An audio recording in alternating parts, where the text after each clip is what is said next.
Imagine a mind so deep that everyday conversations feel like echoes in a vast cavern, words bouncing off walls yet never reaching the core of what truly matters. Imagine seeing the world not just as it is, but as it could be, noticing layers of meaning in every glance, every silence, every fleeting thought. For many people, this is not imagination but reality, the quiet, often misunderstood life of the highly intelligent. Today we explore a truth that might unsettle you, yet also illuminate the path of self-understanding. Why the most intelligent people often escape social life. This isn't about arrogance or superiority. It's about resonance, the search for meaning, depth, and authenticity in a world that often prefers simplicity over complexity. At the heart of this exploration lies the timeless wisdom of Carl Jung, whose insights into the human psyche continue to reveal why solitude is not isolation but transformation. What drives intelligent people to retreat from society? Jung believed that the psyche is a vast landscape, part conscious and part unconscious, constantly seeking balance. For those with heightened intellect, this inner world becomes so vivid and rich that the external world can sometimes seem shallow in comparison. It's not that they dislike people, it's that they crave connection on a level that transcends small talk and social rituals. Think about the last time you felt disconnected in a crowded room. You smiled and nodded, perhaps even laughed, yet a quiet voice inside whispered, "No one truly sees me." That quiet voice is what Jung called the voice of the self, the deeper, authentic core of who we are. For the highly intelligent, that voice speaks loudly and constantly, reminding them of the gap between their inner complexity and the outer simplicity of social norms. Jung often wrote about individuation, the process of becoming who we truly are by integrating the conscious and unconscious parts of our being. For intelligent individuals, this process demands time alone, not because they reject the world, but because they must first understand themselves to engage with it meaningfully. Solitude becomes not a prison but a workshop of the soul, a sacred space where thoughts mature, ideas form, and insights are born. Here lies the paradox. Society often misinterprets solitude as loneliness, and reflection as detachment. When an intelligent person steps back from social life, they are frequently labeled antisocial, arrogant, or distant. Yet, as Jung pointed out, the deeper a person goes into themselves, the closer they come to the collective truths of humanity. It is through solitude that the wise reconnect with the universal. Perhaps they withdraw not from people, but from noise, the noise of superficiality, conformity, and distraction. They crave stillness because in silence, the mind can finally breathe. In solitude, thoughts stop competing for attention and begin to align.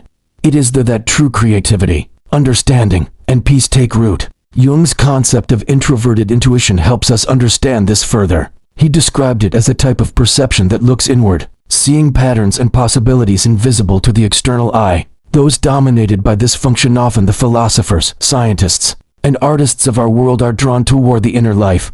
They do not reject society out of disdain but out of necessity. The outer world offers too little nourishment for the richness of their inner universe. Yet this retreat is not without pain. The intelligent person often battles an unspoken sorrow, a longing for connection that feels real but rarely arrives. Jung noted that such souls are ahead of their time, their thoughts forming bridges to worlds not yet understood by others.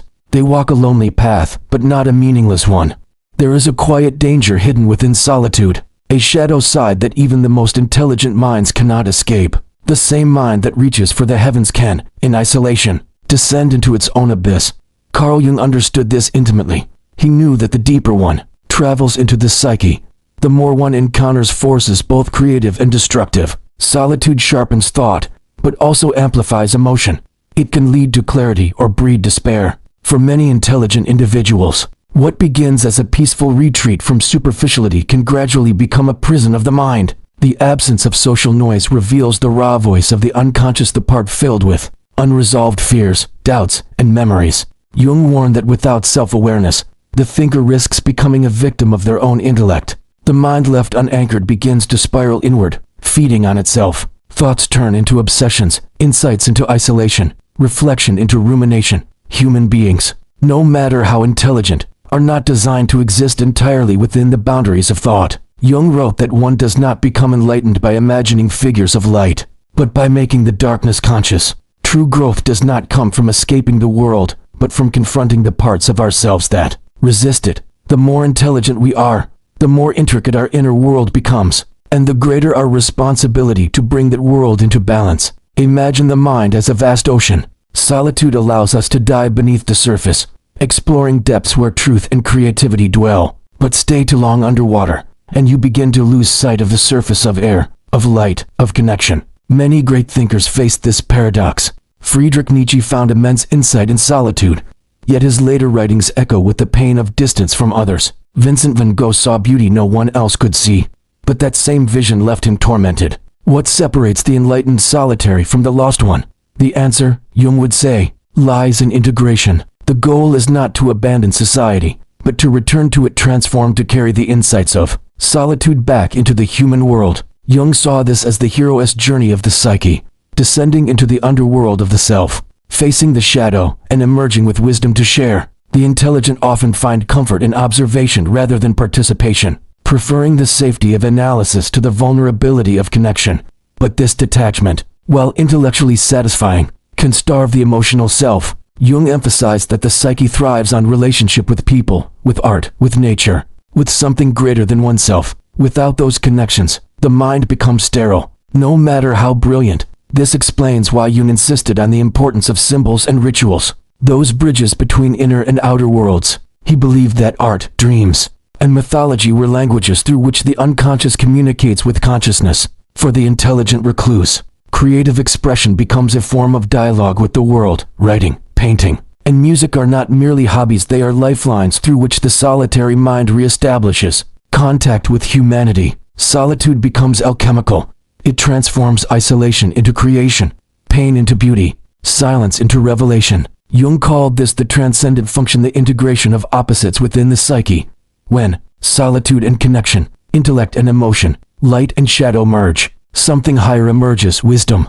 In the end, the question is not why the most intelligent people escape social life, but what they find when they do. For Carl Jung, solitude was never an end in itself, it was the crucible in which the soul is refined.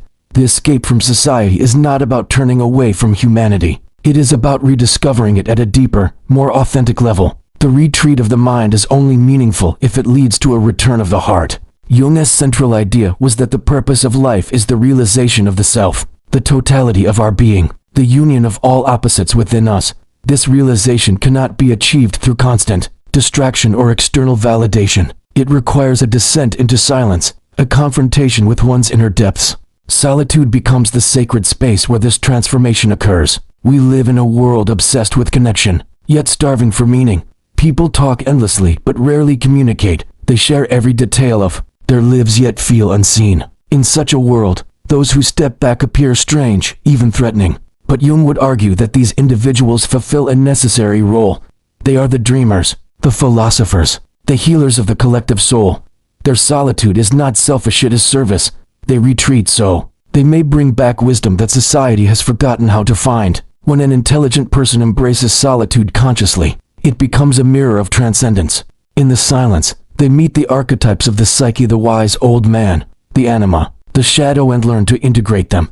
They discover that forces they once saw as external actually live within them. This realization dissolves the illusion of separation. The solitary thinker becomes a bridge between worlds, conscious and unconscious, individual and collective, personal and universal. Jung believed that every individual who awakens to their true nature contributes unconsciously to the healing of humanity. Society evolves not through mass movements, but through the transformation of individuals. Each person who dares to listen to their inner voice, instead of the crowd, becomes a living channel for wisdom. The intelligent recluse is not a social dropout, they are a silent revolutionary, whose solitude is a quiet act of rebellion against the tyranny of superficiality.